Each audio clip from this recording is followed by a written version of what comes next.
Okay, I'll just get that in focus. So I'm going to continue on with step 2 from where I left off last time, and then follow straight on with the third step. Now, first I have to apologise to John. I didn't actually read the instructions well. So the motors are required for the third step, and it actually says so in the instructions. The component manual listing is for the second and third steps, not just the second. So my fault, not his. Right, so this limit switch, which was the problem last time, I'll zoom in on that a bit. Now, I don't know whether you can see, but this limit switch now doesn't have any hot melt glue on the wires, whereas the one over here does. Now, the problem is these plates have to mate sort of, is that visible? No. Okay. So these plates have to mate like that. And the problem is that this standoff interferes with these wires. The standoff actually has a cutout, so it doesn't interfere with the switch, but it doesn't have a cutout to deal with the wires, probably because you don't put wires in the SolidWorks model and you do put the switch in the SolidWorks model, because I've done that many times. So you can just pull the glue off it, and that's what I've done, and then you can squeeze the wires around a bit and it all fits. So that's good. What's not good is that there's now no strain relief on these wires, and they don't look like the world's best quality wires. They're not the super flexible, super fine copper ones that you get from, say, Hobby King, for example. And that means that I'm quite concerned about how long they'll last. So what I'm going to do is assemble the plates, rely on the fact that they're sandwiched between the plates to protect them a bit, and then when the Makibox is finished, or close to finished, I'm going to put a little bit of hot glue on the other side of the plate to protect them as much as I can. So I'll just attach these two.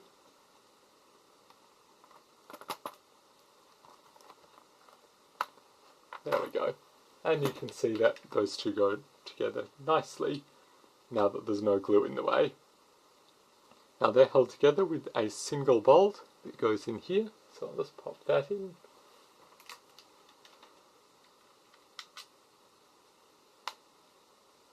Nope, not that bolt. I'll just check the length of that bolt.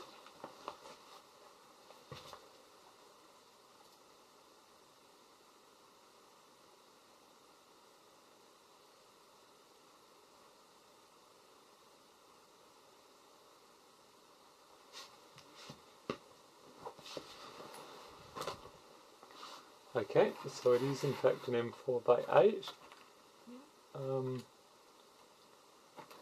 Note to John, might want to make that a little bit longer, maybe an M4x12, because it's not going to have a whole lot of threads holding it in here.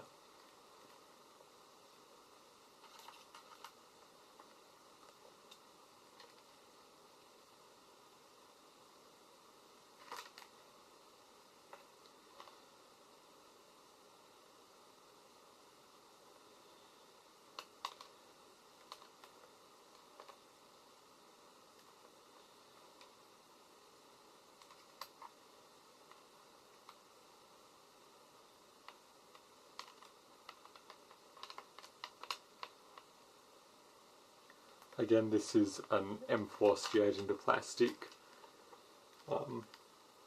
Not my favourite way of doing things, but I think it'll be functional, if nothing else.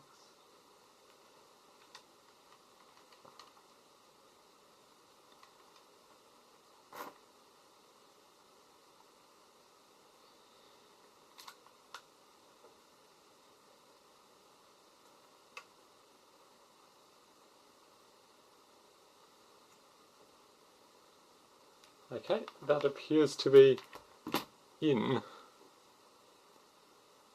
Okay, so now I'll just continue on with the third step in the Makibox build, which appears to be the X-axis motor.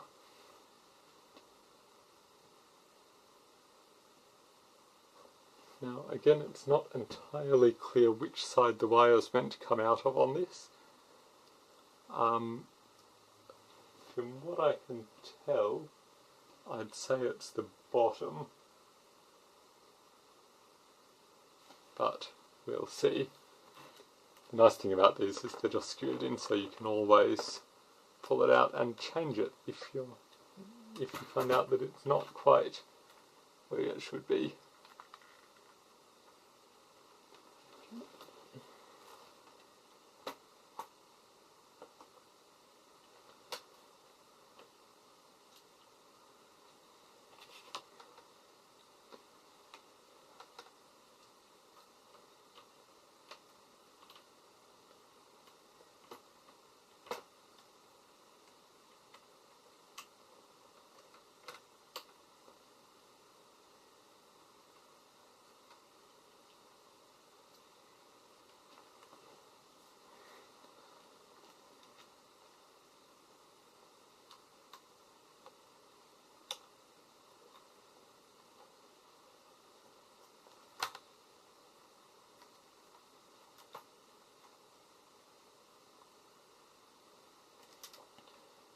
Yep, so just with the bolt holding the two plates together, don't know where we can see. It's not easy to see. There's probably only 2 millimeters of thread holding there, which for a machine screw into plastic is not a whole lot. But the receptacle that it goes into could easily handle a screw that was at least 5 millimeters longer. You could probably get away with an, well, I'd go for an M4x12 and that'd easily handle it. So that would be my suggestion to John.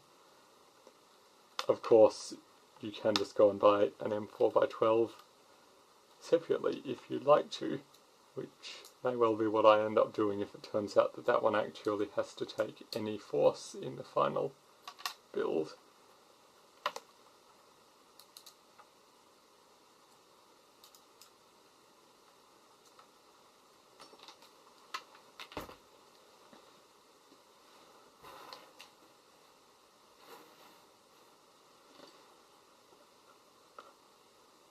Okay, that's the X-axis motor. I'll just have a quick look at what happens next.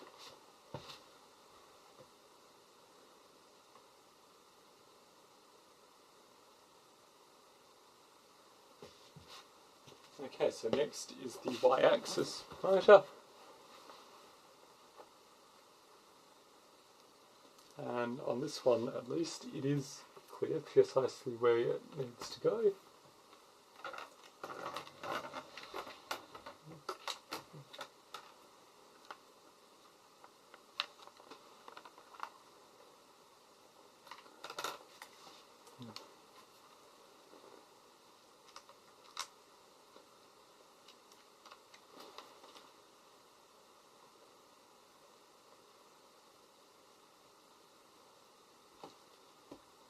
And I've put down the Allen key somewhere, which was a bit stupid of me, wasn't it?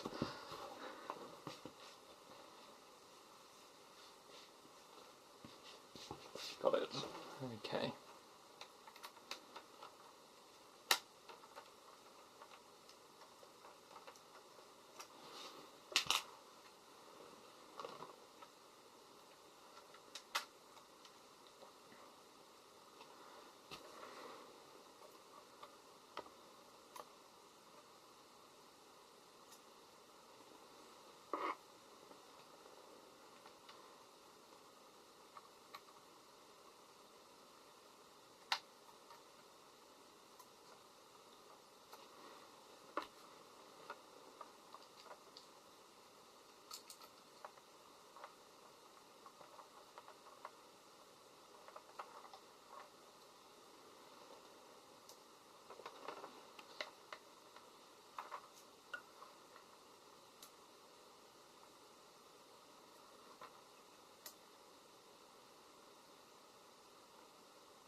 Okay, that's X and Y axes.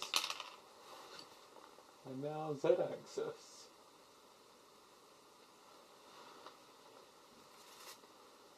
So the Z axis appears to just go... Oh, that's probably not a wonderful thing to do to the Makibox. Just when you're at this step, be aware all of the weight is right on this plate and the centre of mass is right on that plate as well. It's quite unstable at this point. That should be fixed as soon as you plug the Z-axis in. Just a second.